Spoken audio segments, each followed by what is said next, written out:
He said her name like it belonged there. Not loud, not even fully conscious. Just a whisper, soft, intimate. Devastating. Lila. Evelyn didn't pull away. Didn't flinch. Didn't even blink. But in that exact moment, something inside her didn't break. It sharpened. And from that night on, she stopped being his wife. She became the woman who would end him.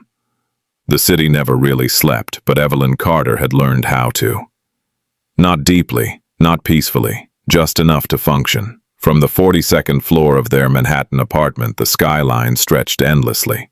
Glass, steel, and ambition reflecting against the Hudson like a promise no one truly kept. Inside everything was curated neutral tones, expensive minimalism, a home that looked like it belonged in a magazine rather than a life. Nathan liked it that way. Clean, controlled, predictable, he used to say. Evelyn stood barefoot by the window, a glass of red wine untouched in her hand. Behind her, the soft hum of the shower stopped. Another late night, another client dinner. She didn't ask anymore. Didn't need to. Patterns she had learned were louder than confessions. Nathan emerged minutes later, towel slung low around his waist, phone still in hand. He glanced at her briefly, just enough to acknowledge her presence, before placing the phone face down on the marble counter. That, too, was new. "You're still up?" he asked casually. Evelyn turned, offering a faint smile. Couldn't sleep. A lie. But then again, truth had become flexible in this apartment. He nodded, distracted, already walking toward the bedroom. "Big meeting tomorrow. I might leave early." "Of course. Always of course." She followed him slowly, watching the small details, the way he kept his phone within reach, the slight tension in his shoulders, the absence of any real eye contact. Once she would have filled the silence, asked questions, tried to bridge the distance. Now she simply observed. That night, it happened. Not dramatically, not with suspicion or clues or build-up. Just a moment. They lay in bed, the city lights dimming behind blackout curtains. Nathan reached for her out of habit more than desire. Routine intimacy, predictable and hollow. Evelyn let him, because that's what she did. She let things happen. His hands were familiar, his touch practiced, but his mind was somewhere else. And then just as his breath grew heavier, just as his guard dropped completely, he said it. "Lila," a whisper. Soft, unintentional, fatal. Time didn't stop. There was no dramatic music, no visible rupture, just a single second stretching into something infinite. Evelyn's body went still beneath him. Nathan didn't notice. Of course he didn't. He finished moments later, collapsing beside her with the ease of someone who believed nothing had changed. But everything had. Evelyn stared at the ceiling, her heartbeat slow, deliberate. Lila. The name echoed, not loudly, but persistently, like a drop of water carving through stone. Lila. She repeated it silently, testing its weight, its shape, not unfamiliar but not confirmed either, not yet. Beside her, Nathan was already drifting into sleep, trusting, careless, vulnerable. Evelyn turned her head slightly, watching him in the darkness. For a long time she said nothing, did nothing, felt everything. Pain came first, sharp, immediate, then confusion, then something colder, something far more dangerous, clarity. She could have woken him up, demanded answers, forced a confession in the fragile aftermath of a mistake. But Evelyn Carter didn't build her career on impulse. She built it on timing, precision, control. So instead, she closed her eyes and memorized the moment, the exact tone of his voice, the way his lips formed her name. No, not her name. Lila. That night, Evelyn didn't cry, didn't confront, didn't forgive. She simply began. Morning arrived like it always did in Manhattan, cold light filtering through glass, indifferent to whatever had broken overnight. Evelyn was already awake. She stood in the kitchen, dressed in a tailored ivory blouse and charcoal trousers, her hair pulled back with surgical precision. The coffee machine hummed softly, filling the silence Nathan hadn't noticed. He walked in 10 minutes later, freshly showered, tie half-knotted, phone already in his hand. "Morning," he said, not looking up.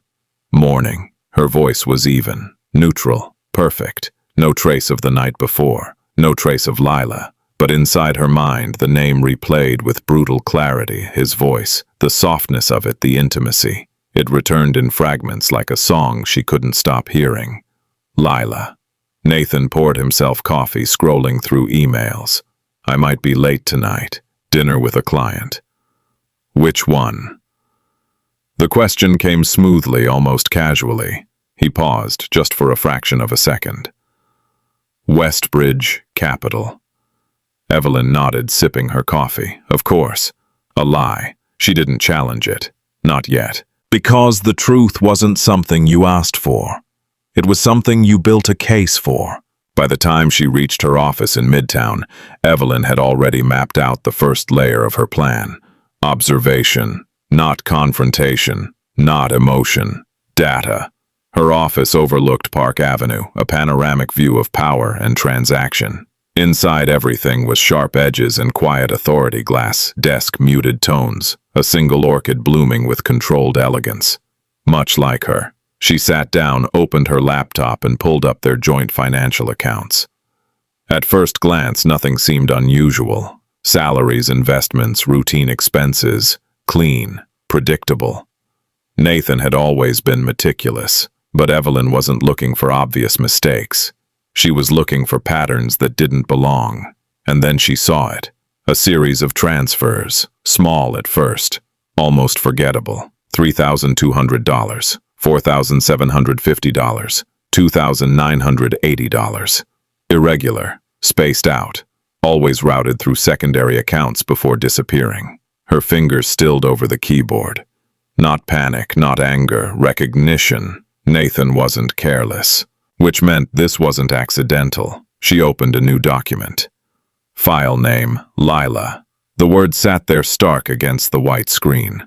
For a moment, she just looked at it. Then she began typing. Dates, amounts, timestamps. Every detail documented with the same precision she used in court. Because that's what this was now. A case. That afternoon, she made a call. Not from her office, not from her phone. A prepaid device purchased weeks ago, not for this, but for moments exactly like it. Preparedness wasn't paranoia, it was strategy. "Archer Investigations," a male voice answered. "I need surveillance," Evelyn said calmly. Discreet, ongoing, a pause. "Subject, my husband." Silence, heavier this time. "Then we'll need details. You'll have them." She didn't hesitate, didn't soften, didn't explain, because the moment Nathan said her name, he stopped being someone she protected. He became someone she investigated. The reports began arriving 3 days later. Concise, professional, unemotional, unlike her thoughts. Day 1. Subject left office at 6:42 p.m. Did not attend scheduled dinner at Westbridge, Capital. Day 2. Subject met with unidentified female at private lounge in Soho. Duration 2 hours 17 minutes. Day 3. Same female observed entering boutique hotel with subject. No exit recorded until morning. Attached photographs. Evelyn didn't open them immediately. Instead, she poured herself a glass of wine, sat down, breathed, then clicked. The image loaded slowly, but the impact was immediate. Nathan unmistakable, and beside him, her, Lila. Dark hair cascading over one shoulder, lips curved in a knowing smile. She wasn't just beautiful. She was aware of it, of her effect, of her position, of her power. Evelyn studied the image carefully, her gaze sharp, clinical. There was something else, too. The way Lila leaned in, not like a lover, like a strategist. Close enough to whisper, far enough to control. Evelyn clicked through the rest of the photos. Each one told a clearer story than any confession ever could. Late nights, private meetings, subtle touch, intimacy, but calculated. This wasn't reckless passion, this was a orchestration. And Nathan? Nathan looked different, looser, almost boyish, like a man being led somewhere he didn't fully understand. Evelyn leaned back slowly. For the first time since that night, she smiled, not out of joy, but understanding. This wasn't just betrayal. This was a game. And Lila Monroe. She wasn't just sleeping with Nathan. She was playing him. That night, Evelyn returned home at exactly 8:15 p.m. Nathan was already there. Unusual. He stood in the kitchen pouring whiskey. "Hey," he said, surprised. "You're early? So are you." "A beat." He shrugged. "Meeting got cancelled." Another lie. Evelyn walked past him, placing her bag down with quiet precision.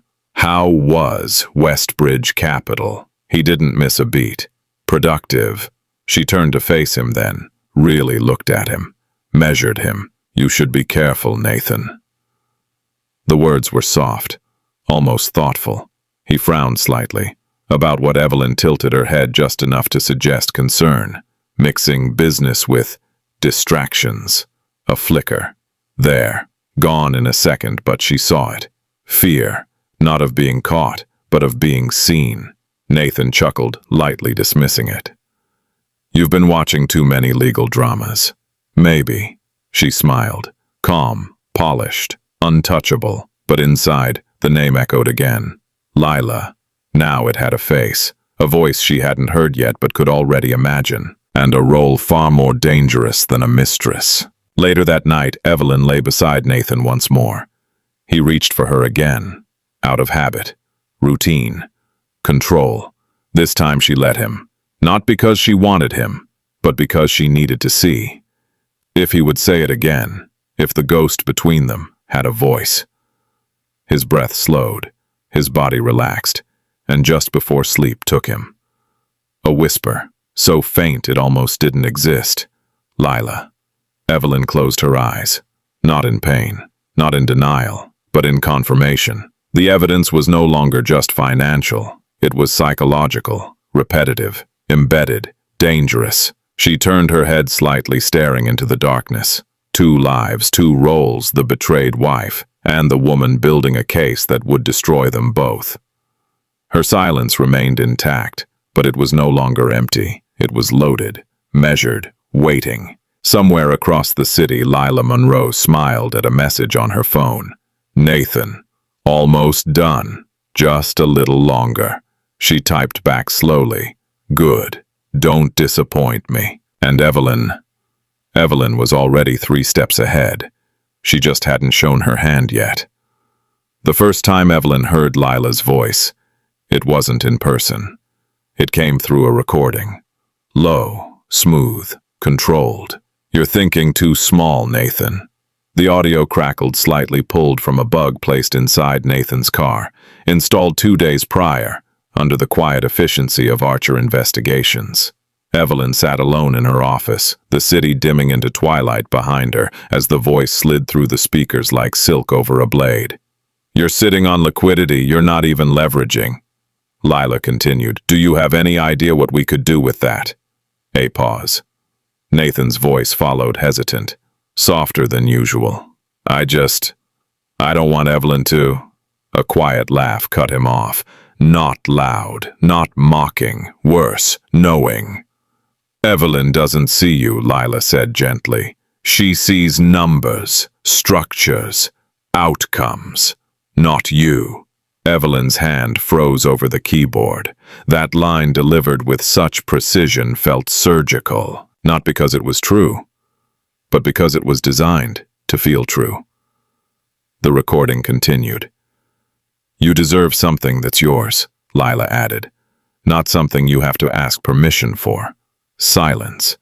Then, "Okay," Nathan said. Just one word, but it carried everything. Consent, trust, surrender. Evelyn stopped the audio. For a long moment she didn't move, didn't react, but inside the name echoed again. Lila. Now it had a voice, and it was far more dangerous than she expected. By the end of that week, Evelyn had stopped thinking of Lila Monroe as the other woman. That label was too small, too simple, too forgiving, because what she was uncovering wasn't an affair. It was architecture, carefully constructed, strategically executed, predatory. Evelyn sat across from Daniel Archer, in a quiet, unmarked office, 3 blocks from her firm. He slid a folder across the table, thick, structured, complete. "We dug deeper," he said. "She's not new to this." Evelyn opened the file. Photographs, financial records, corporate registrations, names, so many names. Lila Monroe wasn't her only identity. There had been others: Lena Moreau, Isla Vance, Marin Cole, each attached to different cities, different men, different collapses of 3. Confirmed cases. Archer continued. All high net worth individuals. All ended the same way: liquidated assets, offshore transfers, no legal recourse. Evelyn flipped through the pages, her eyes scanning rapidly. Why no charges?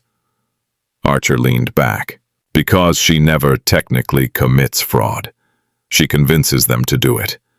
Every move is signed, consented, documented. A ghost. No fingerprints, just influence. Evelyn paused on one image. Lila, different hair, different name, but the same eyes. Always the same eyes. Watching, measuring, winning. She doesn't steal. Evelyn murmured. Archer nodded. She redirects. That night, Evelyn didn't go home right away. Instead, she drove. No destination, just motion. The city blurred past her windows, lights, reflections, fragments of lives that had nothing to do with hers. But her mind.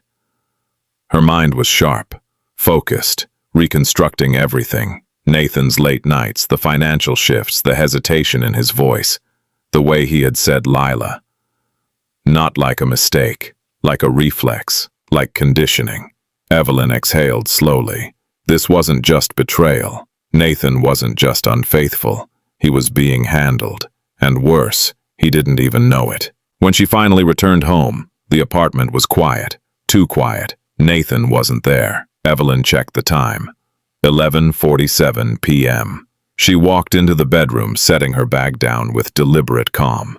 Then, without hesitation, she moved to his study. Locked, of course. She stared at the door for a moment, then reached into her coat pocket. A key. Not his. A duplicate. Made 2 days ago. The lock clicked open with barely a sound. Inside, everything was exactly as expected. Clean, organized, controlled. But Evelyn wasn't looking for disorder. She was looking for what didn't belong. She moved to his desk, powering on the laptop. Password protected. She didn't try to guess. She already knew. Lila. The screen unlocked instantly. For a brief second, Evelyn closed her eyes. Not in pain, but in confirmation. The name again. Everywhere. Embedded. Obsession disguised as connection. She opened his files, folders neatly labeled, but one stood out. Ventura Holdings. Not a company she recognized. Evelyn clicked. Documents appeared: contracts, transfer logs, investment summaries. And there it was. The pattern. Large sums recently moved, structured through layered accounts. Disguised as legitimate investments. But the endpoints, shell companies. Empty. Constructed. Vanishing. Evelyn's pulse remained steady. But her mind was already 10 steps ahead. Because this wasn't just manipulation. This was conspiracy. And Nathan. Nathan had signed every document. A sound behind her. The door. Evelyn didn't flinch, didn't rush. She simply closed the laptop. Turned. Nathan stood there, frozen. "You're in my office." His voice was tight, controlled, but beneath it, fear. Evelyn tilted her head slightly. "I needed a charger." A lie. Delivered effortlessly. Nathan stepped forward slowly. "You could have asked.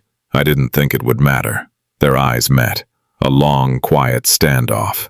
He searched her face, looking for something. Suspicion, accusation, weakness. He found none. Just calm. Just distance. Just Evelyn. Finally, he exhaled. "Next time, just knock. Of course. Always of course." She walked past him without another word. But as she reached the door, she paused. Not turning, not looking back. just enough to let the silence stretch.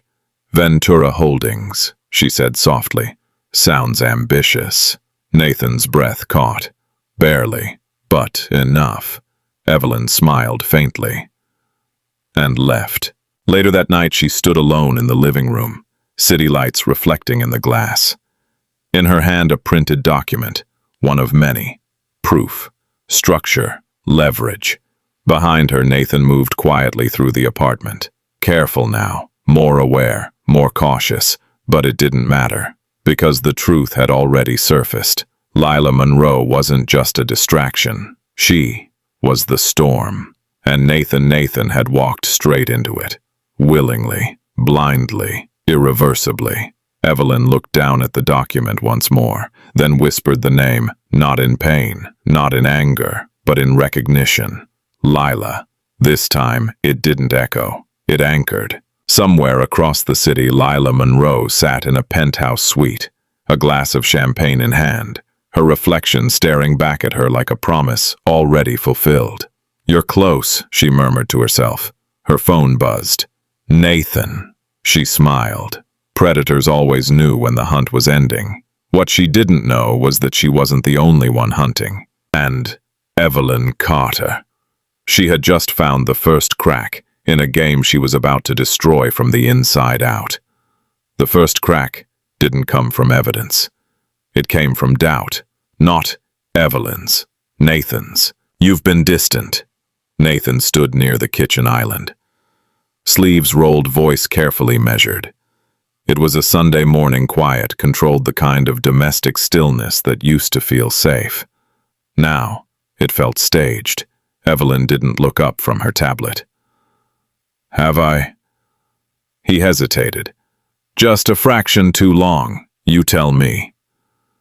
She finally lifted her eyes, calm, unreadable. "I've just been busy." A lie, but one designed to sound smaller than the truth.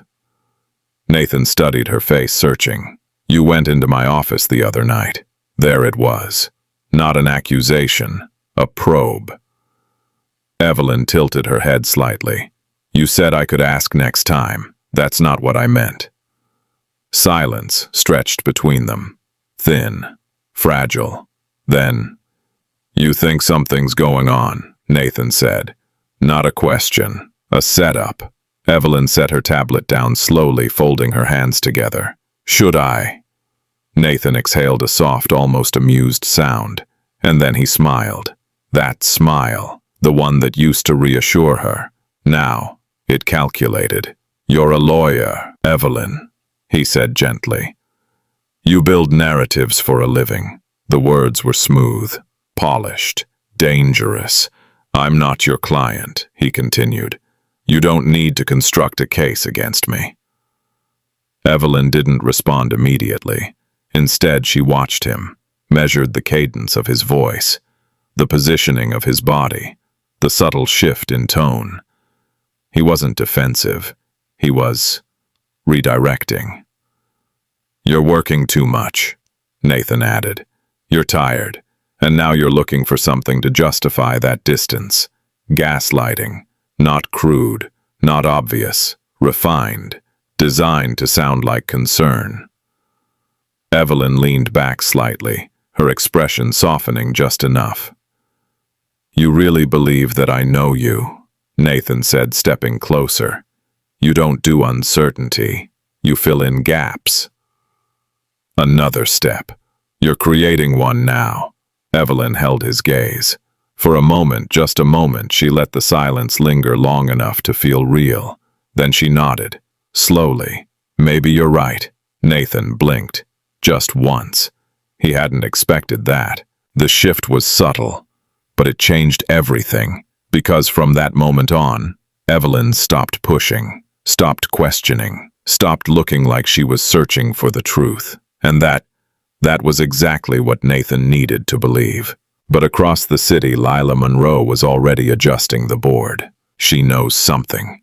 Lila stood by the window of her penthouse phone, pressed lightly to her ear, her reflection cutting through the glass like a second presence. Nathan's voice came through tight. "No, she's been stressed." Lila smiled faintly. He was still defending the illusion. Good. That's not what I asked, she said softly. A pause. Then, she asked about Ventura. There it was. Confirmation. Lila's eyes darkened, not with fear, with calculation. How? I don't know. She saw something, but I handled it. Handled it. The word lingered in the air. Lila turned slightly, her fingers tracing the rim of her glass. No, she said quietly. You delayed it. Nathan's silence was immediate, heavy. She's not emotional, Nathan, Lila continued. That's what makes her dangerous. If she were screaming, accusing, that would be easy. She took a slow sip of champagne. But silence, she added. Silence means she's thinking. Back in the apartment, Evelyn stood alone in the bedroom staring at her reflection. Nathan's words replayed in her mind. You're creating one now. A lesser woman might have doubted herself, questioned her instincts, pulled back, but Evelyn recognized the move for what it was. A stall, a redirection, a performance, and she had just validated it. On purpose. Her phone buzzed softly on the nightstand. A message from Archer. Urgent. She's moving faster. Evelyn picked it up, her expression unchanged. How fast? The reply came seconds later. Accelerated transfers. Offshore accounts. She's consolidating. Evelyn's eyes sharpened. Too soon. Which meant Lila was anticipating exposure. That night, Nathan came home earlier than usual. Flowers in hand, white lilies, Evelyn's favorite. Or at least they used to be. I thought we could have dinner, he said, offering a careful smile. Evelyn looked at the flowers, then at him. You didn't have a client meeting. He shook his head. Cancelled. Another lie. But softer this time. More strategic. She took the flowers. Thank you. Simple, neutral, accepting. Nathan relaxed slightly. Mistake. Dinner was quiet. Too quiet. Nathan filled the silence with small talk, work mutual acquaintances, harmless details designed to rebuild normalcy. Evelyn listened, nodded, responded when necessary. But her mind was elsewhere, tracking, calculating, reconstructing. At one point, Nathan reached across the table, brushing his fingers lightly against hers. I miss this, he said. Evelyn looked down at his hand, then back at his face. What exactly do you miss? The question landed softly. But it cut deep. Nathan hesitated. Us. Evelyn smiled faintly. We're still here. A lie, perfectly delivered. Later that night, as Nathan slept beside her, Evelyn lay awake. The name came again. Lila. But this time it wasn't a wound. It was a marker, a signal, a reminder of where everything began and where it would end. Across the city, Lila sat with her laptop open, multiple accounts displayed across the screen, numbers moving, shifting, disappearing. Her fingers moved quickly, efficiently, every transfer precise, every move calculated. You're running out of time, she murmured, not to Nathan, to Evelyn, even though she had never met her. Back in the apartment, Evelyn reached for her phone, opened a secure folder. Inside, everything. Photos, recordings, documents, a full map of the operation. But not complete. Not yet. She needed more. Just a little more. Enough to ensure that when everything collapsed, it wouldn't just hurt. It would end them. Legally, irreversibly, publicly. Evelyn closed the folder, then turned her head slightly, watching Nathan sleep. Peaceful, unaware, still believing he was in control. Her voice was barely a whisper. You almost had me. A pause. Then, but not quite. Somewhere between illusion and truth, the balance shifted. Lila was accelerating. Nathan was stabilizing the lie, and Evelyn was letting them believe it was working. Because sometimes losing control was the most powerful move you could make. Control wasn't something Evelyn reclaimed all at once. It returned in pieces, quietly, precisely, like evidence. The first rule of litigation was simple: never move without knowing how it ends. By Monday morning, Evelyn had stopped reacting. Completely. No more subtle questions. No more testing Nathan's responses. No more visible curiosity. She became predictable again, and that was exactly what she needed. At the firm, her office door remained closed more often than usual. Not unusual enough to raise suspicion, but just enough to create space. Inside, everything had changed. The orchid still stood on her desk. The skyline still stretched beyond the glass. But the surface calm concealed something far more dangerous. Structure. Evelyn opened a secured drive, air-gapped, encrypted, invisible to the firm's network. Inside, case file, Carter versus Carter. Preliminary, a name no one else knew existed. Yet, she clicked through folders methodically. Financial trace, layered transactions, offshore routing, shell corporations, surveillance logs, photos, time-stamped movements, patterns of contact, audio recordings, Nathan's voice, Lila's voice, intimacy woven with manipulation. Each piece alone was suggestive. Together they were devastating. But Evelyn wasn't building a scandal. She was building something far more permanent. A case that would survive scrutiny, courtrooms, appeals, public exposure. She leaned back slightly, eyes narrowing. Not enough, she murmured. Because it wasn't. Not yet. That afternoon she met Archer again. This time no small talk. "I need documentation that ties intent," Evelyn said. Archer frowned slightly. "You already have financial movement." "I need coordination," she replied calmly. Proof that she's directing him. That this isn't just influence, it's orchestration. Archer studied her for a moment. "You're not just preparing for divorce." Evelyn held his gaze. "No." A pause. "Then I'm preparing for collapse." By midweek, the tone of the investigation shifted. From observation to construction. The recordings became more targeted. Not just casual conversations, but strategic ones. Archer's team placed a secondary device, temporary precise, inside Nathan's office downtown. Legal risk, yes. But Evelyn didn't intend to use everything directly. Some evidence was leverage, some was insurance, and some was bait. The call came in late Thursday night. Evelyn was alone in the apartment, the city dimmed into reflections across the glass. Archer's voice was quieter than usual. "You need to hear this." A file transferred seconds later. Evelyn pressed play. Lila's voice came first. Sharp this time, focused. "No, you're not listening, Nathan." A pause. Then, "We don't have time for hesitation anymore." Nathan sounded strained. "I told you I'm working on it." "That's not enough," Lila replied. "You said the assets were accessible."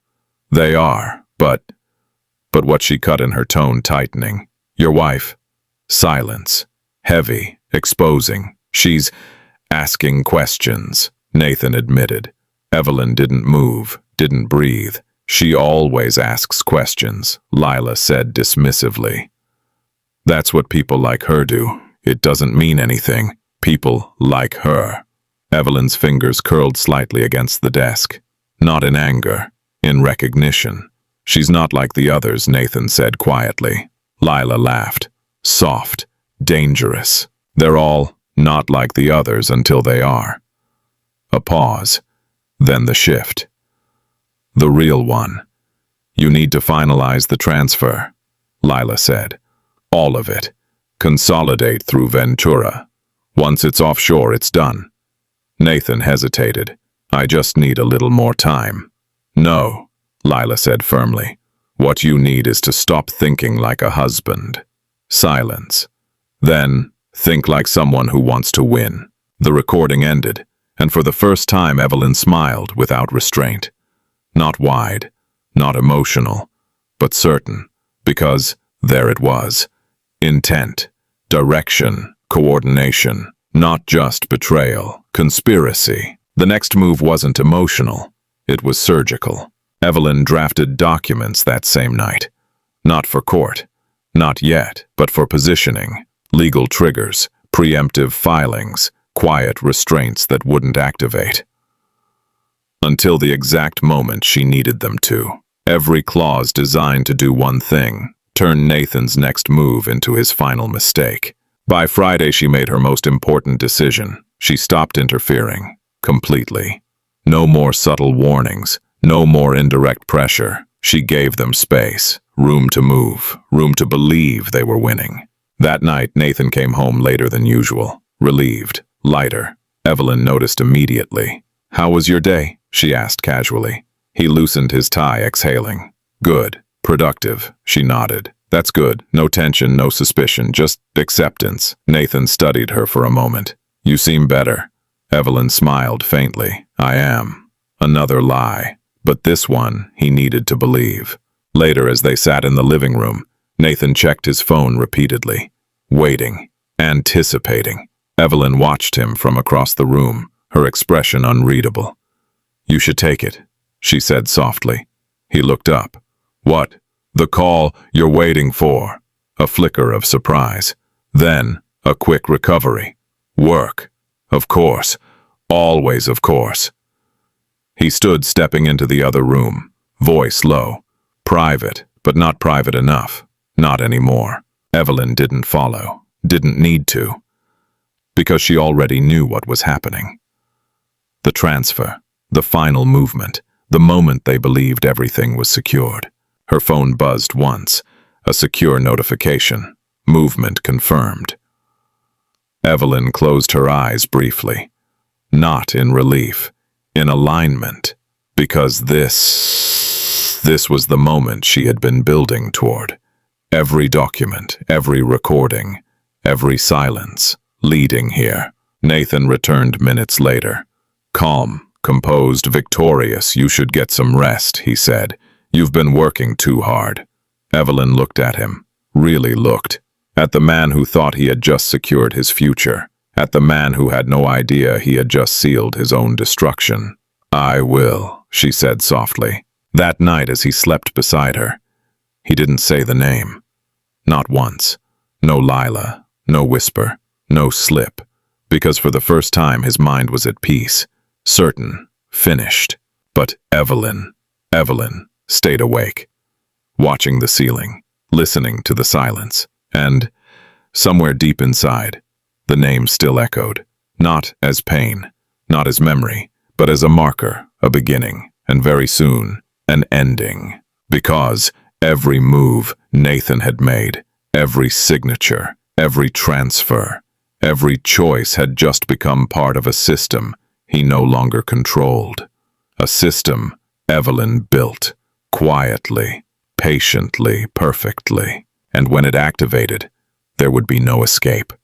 Victory, Evelyn had learned, was loud only for those who needed to prove it. For everyone else, it was silent. Nathan stood in front of the mirror, adjusting his cufflinks with unusual care. There was a steadiness to him now. Not confidence, something more fragile. Relief, the kind that came from believing the hardest part was over. Behind him, Evelyn sat on the edge of the bed, watching. Not openly, not obviously, but enough. "You're dressed up," she said lightly. Nathan glanced at her reflection. Meeting. Another one. A small smile. The last one. The words lingered in the air. Evelyn tilted her head slightly. "That sounds final." Nathan hesitated. Just long enough to matter. Then he nodded. "It is." 3 hours later, he was gone. Not just out of the apartment, out of the version of his life that had included her. Evelyn didn't follow, didn't call, didn't ask. She simply stood in the quiet space he left behind, the city stretching endlessly beyond the glass. The absence felt clean, like a room after something had been removed, necessary. Her phone buzzed. "Archer." "It's done," he said without preamble.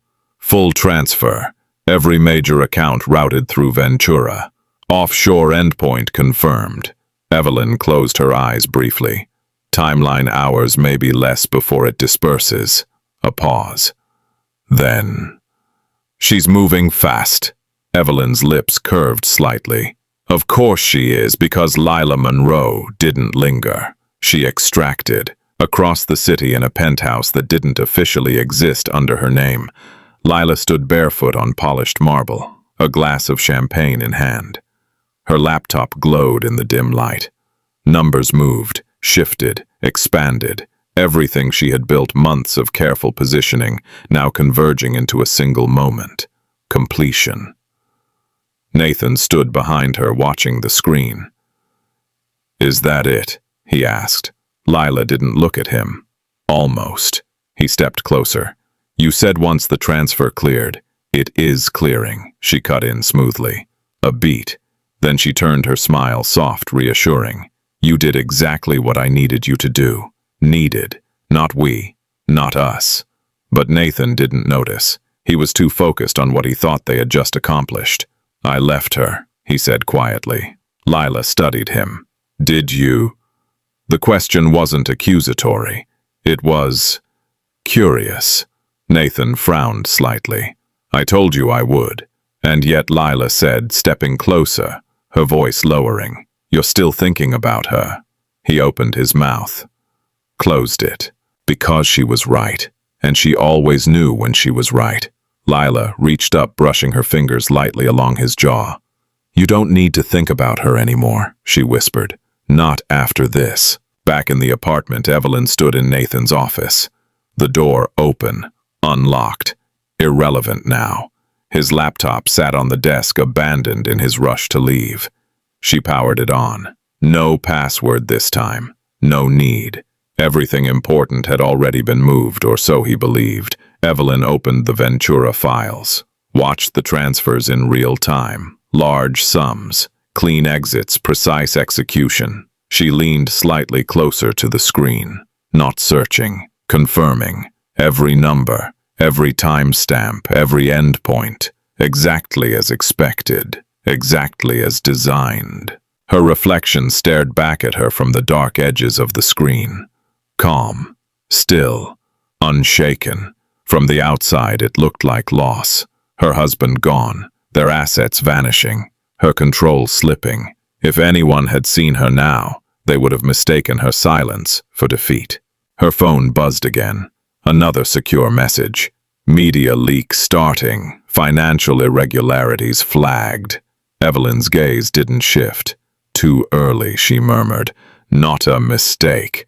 A variable. Lila. Accelerating again. Trying to stay ahead of something she couldn't see." Across the city, Lila's screen flickered. A notification. Minor, but enough. She frowned. "Something's off." Nathan looked at her. "What?" She didn't answer immediately. Instead, her fingers moved quickly across the keyboard, tracing, verifying, cross-checking. The transfers were complete. The accounts were secured. Everything was where it should be. And yet, there was a delay, a lag, small, almost invisible. But Lila didn't believe in coincidences. "Who else knows about Ventura?" she asked suddenly. Nathan blinked. "No one." Her eyes snapped to his. "No one." He hesitated, just for a second, but it was enough. "Evelyn," he admitted. "She mentioned it once." Silence. Then Lila laughed, not softly this time, not gently, sharply, cold. "You told me she wasn't a problem."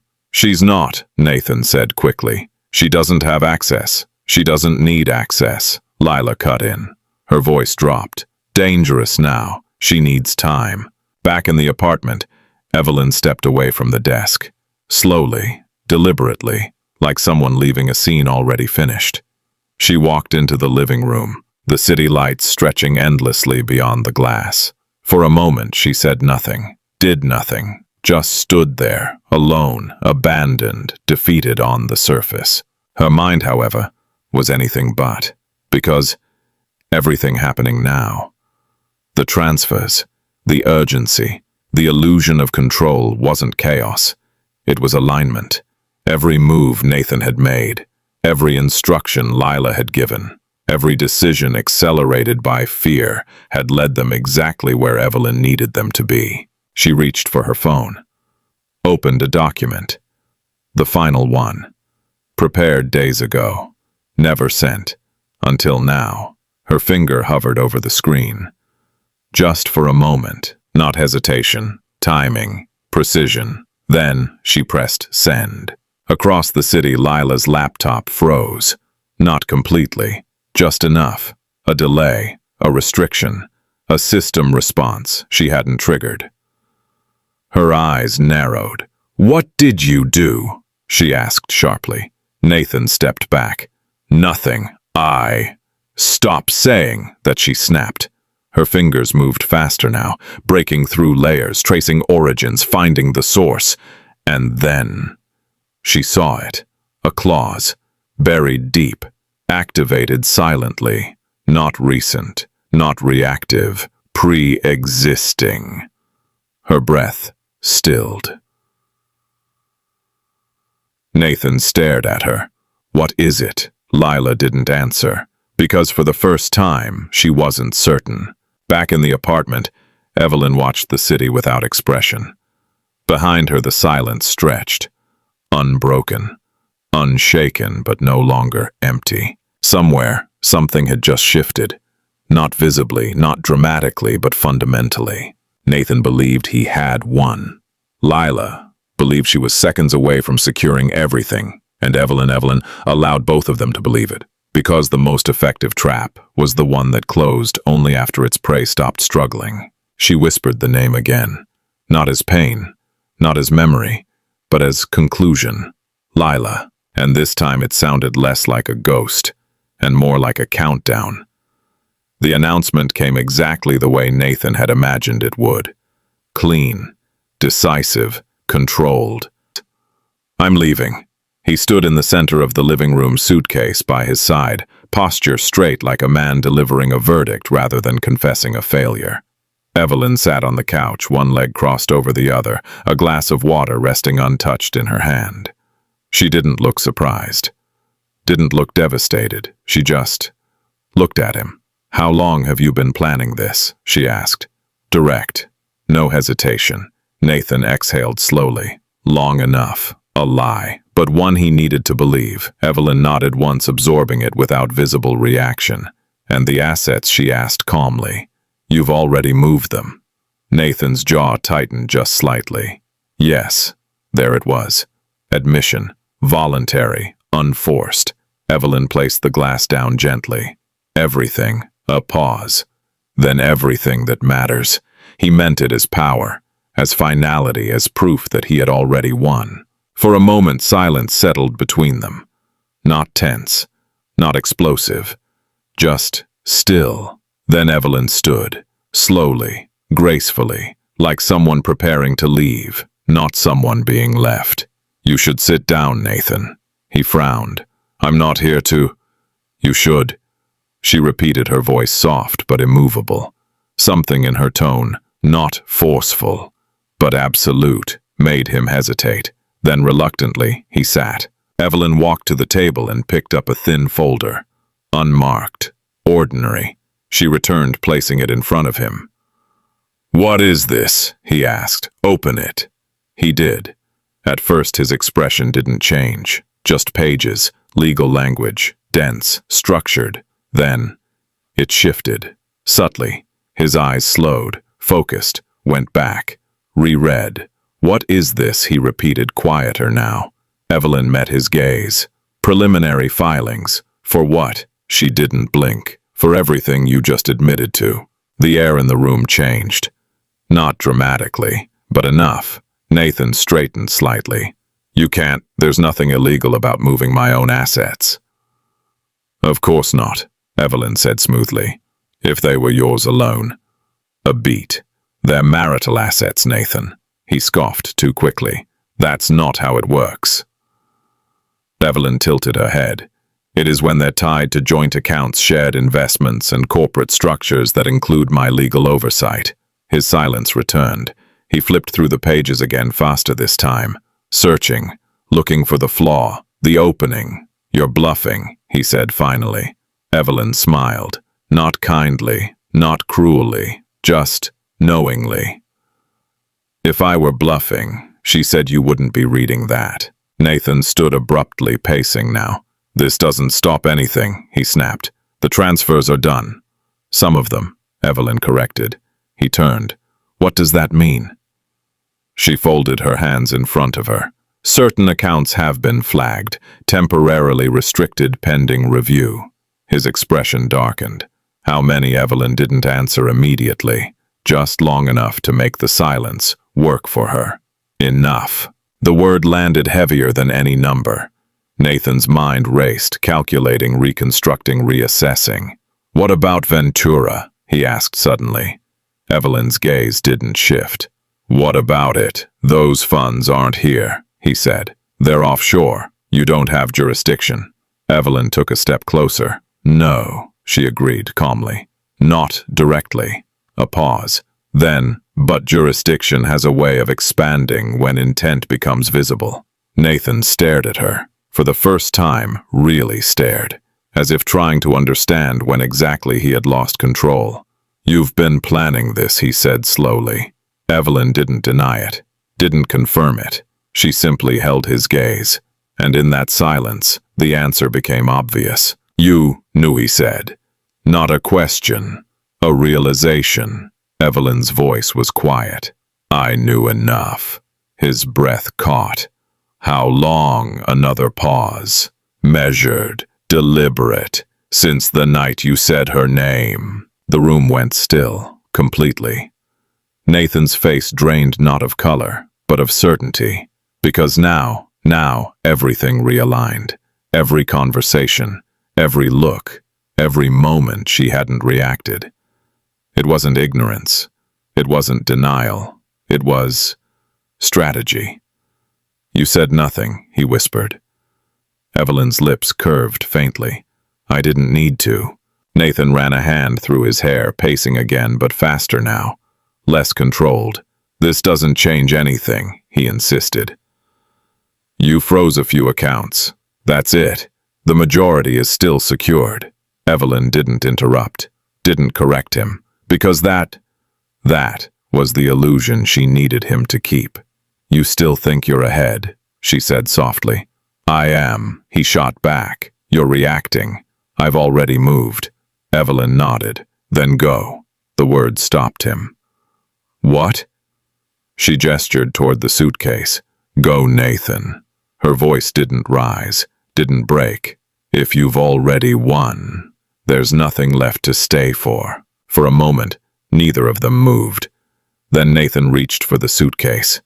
Slowly, carefully, as if waiting for something to stop him. Nothing did. He walked to the door, hand on the handle, then paused. You're making a mistake, he said without turning. This isn't over.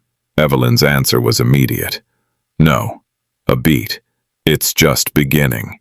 The door closed behind him. Soft, final. Evelyn stood alone in the apartment, the same apartment where everything had started, where he had whispered her name. No, not her name. Lila. The memory surfaced again. Clear, precise, unchanged, but this time it didn't hurt. Her phone buzzed. A message. Unknown number. She already knew who it was. Lila. You're trying to slow things down. Evelyn read it once, then typed. No. A pause. Then I'm deciding when they end. Across the city, Lila stared at the message, her expression unreadable. Then slowly, she smiled. Not because she believed it, but because she recognized it. For the first time, the game had a real opponent. Back in the apartment, Evelyn walked to the window. The skyline stretched endlessly before her. Unchanged, unmoved, but the balance within it had shifted. Not fully, not yet. Nathan still believed he had a way out. Lila still believed she could outmaneuver the system. And Evelyn let them. Because false victory wasn't a mistake. It was a necessary step. She whispered the name one last time. Lila. And somewhere beneath it, for the first time, there was no echo. Only silence. The kind that comes right before everything collapses. The courthouse steps were already crowded when Evelyn arrived. Cameras, microphones, voices layered over one another in a restless wave of speculation.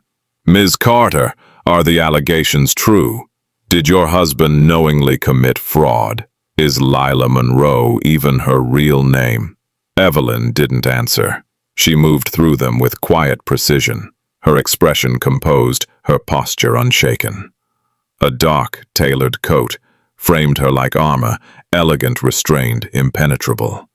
Silence, once mistaken for weakness, now became authority. Inside, the courtroom felt colder, not in temperature, in consequence.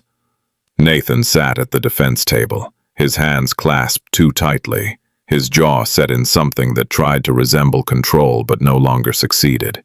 Across from him, Lila Monroe, or whatever name she would be forced to answer to today. She looked unchanged at first glance, poised, immaculate, untouched, but Evelyn noticed the details others wouldn't. The stillness in her shoulders, the slight delay in her movements, the absence of certainty. For the first time, Lila wasn't directing the room. She was reading it. Evelyn took her seat. No rush, no performance, just presence. Her legal team surrounded her, but they didn't lead. They followed, because this case had been built long before today. "Call your first witness," the judge said. Evelyn stood. The room shifted with her, not loudly, but unmistakably. "Your Honor." She began, her voice steady, controlled. "Before we proceed, I would like to submit a series of documents into evidence, financial records, recorded communications, and corporate filings that establish a pattern of coordinated asset diversion, manipulation, and intent." Nathan's attorney rose immediately. "Objection. Overruled," the judge said. "Proceed." Evelyn didn't look at Nathan, didn't look at Lila. She didn't need to, because this moment had already been decided. The first screen lit up. Bank transfers, layered, complex, irrefutable, amounts that moved like shadows until they didn't. "Exhibit A," Evelyn said. "A sequence of transfers from joint marital accounts into shell corporations operating under Ventura Holdings." Nathan shifted in his seat, subtly, but not enough. Each transaction, she continued, authorized by Mr. Nathan Carter. Each routed through entities later traced to offshore accounts connected to the defendant known as Lila Monroe. A murmur moved through the courtroom, soft, uneasy. The next screen, audio. The room stilled as Lila's voice filled the space. "You need to finalize the transfer. Once it's offshore, it's done." Nathan closed his eyes, just for a second, but it was enough. Evelyn let the recording play, not rushing, not interrupting, because sometimes truth didn't need framing. It needed space. When it ended, she spoke again. Intent, she said quietly, is often difficult to prove. A pause, but not when it's documented. Nathan's attorney stood again. "These recordings, how were they obtained?" Evelyn turned her head slightly. "Legally admissible under spousal consent statutes, in applicable jurisdictions," she replied calmly. "And corroborated by independent financial audits. No hesitation, no weakness, just fact." Then the shift. Evelyn walked slowly toward the center of the room. Closer now, not to intimidate, to conclude. "Mr. Carter," she said, her voice softer, "when you transferred those assets, what did you believe would happen?" Nathan looked up at her. For the first time, not as a husband, not as an opponent, but as a man who finally understood the scale of what he had walked into. "I thought," he began. His voice cracked. "I thought I was securing my future." Evelyn held his gaze, and instead, silence, heavy, unavoidable. "I destroyed it," he said. Across the room, Lila didn't move, didn't react, but her eyes shifted, not toward Nathan, toward Evelyn. Recognition, at last. "You manipulated him," Evelyn said, turning now, not accusing but stating. "Structured his decisions, directed his actions. Lila smiled faintly. Even now, you're giving me a lot of credit. Evelyn returned the look. I give credit where it's due. A beat, which is why I made sure every move you orchestrated was documented. The final screen lit up. Not financial, not audio, but identity records, names, dates, patterns across cities, men who had lost everything. The room reacted this time, audibly, because this wasn't an affair, it was a system, and Lila was no longer invisible. This is not a single incident, Evelyn said. This is a pattern of calculated financial exploitation carried out through emotional manipulation. She paused. Just long enough. Today, it ends. The judge called for order, but the damage was already done. Outside, the media storm ignited instantly. Headlines forming before the hearing even closed. Financial fraud scandal. Exposed. High-profile executive implicated. Mysterious woman linked to multiple collapses. Nathan's name spread first, then Lila's. Or rather, all of them. By the time the ruling came down, asset seizure, criminal investigation, civil liability.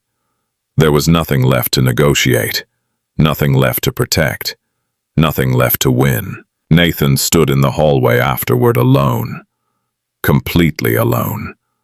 No lawyers speaking to him, no phone in his hand, no direction, just the echo of everything he had lost. Evelyn approached, not quickly, not slowly, just enough. He looked at her eyes hollow. You knew, he said again, not accusing, not questioning, just understanding. Evelyn nodded once. I waited for this. For the truth, she said. A pause, and for you to choose it yourself. His laugh broke halfway through. I chose her. Evelyn's gaze didn't soften. No, she said quietly. You chose to believe you couldn't lose. Nathan looked down, because there was nothing left to say. Across the corridor, Lila was being escorted out. No resistance, no drama, but as she passed, her eyes met Evelyn's one last time. Not defiant, not victorious, just aware. You were patient, Lila said softly. Evelyn held her gaze. I was precise. A faint smile touched Lila's lips. Then she was gone.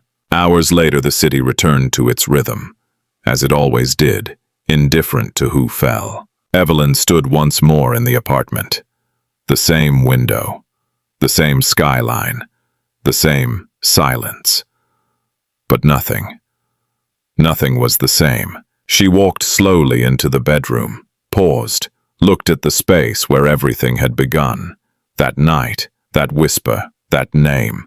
Lila. Evelyn closed her eyes briefly, and for the first time, she heard it again. Not as a wound, not as a memory, but as something distant, powerless, gone. She opened her eyes, stepped forward, and turned off the light. In the reflection of the darkened glass, only one figure remained. Still, unshaken, in control. The silence stayed. But now, it belonged to her.